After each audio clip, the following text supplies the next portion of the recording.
Welcome to KDC On The Move. I am Barry Frazier, your host. And today we're going to be talking about fatherhood.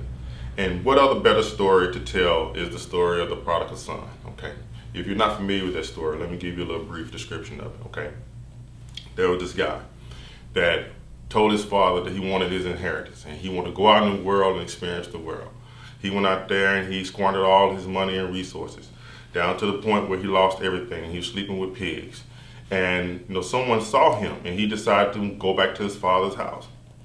He went back to his dad and said, "Dad, take me back as a servant."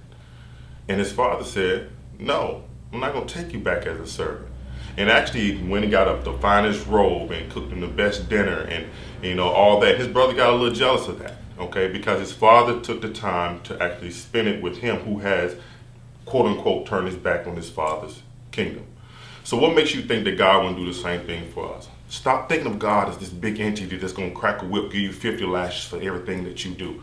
God as Father is here to teach and train and to restore us when we make bad decisions in life.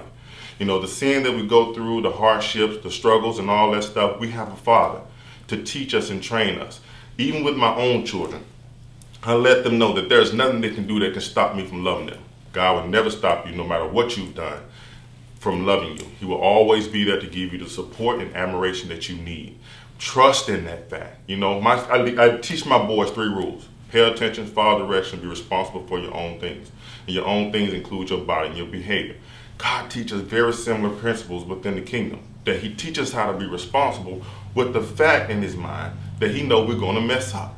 He don't expect for us to be perfect. Stop thinking you got to be perfect. Stop thinking that you have to say all the right things. You got to act perfectly in front of other people. And just know that God is there to restore you when you fall. He's that same father figure, the same father like you have been or you're striving to be, that when your child falls, you're there to pick him up, give him a hand up, and to walk with them. Understand that fatherhood is a journey. It's not something that you're going to do in one day. You can't be a checkbook dad and think that you've done your job. You can't write a check every month and say you're a father. You have to be able to give to your kids, actually pour into their life, give them pieces of yourself, because they're created in your image, just like you're created in God's image. And if God said we're created in his image and he is the King of Kings and Lord of Lords, what are you teaching your boys? What are you teaching your daughter? What examples are you giving them to actually be a family of royalness? What are you teaching? What are you teaching them how to be royal? We are a people, we are a royal priesthood, and we have to project that to our children. So when they grow up, there's no confusion about who they are. This is a simple explanation of what it means to be a father. But as you begin to peruse the word and understand what kingdom is, we're not a religious group of people. We're not here to actually tell you what's right and wrong, but just encourage you to do what your heart is leading you to do, and that's enter the kingdom of God as a father. This is KDC On The Move. Catch you next time.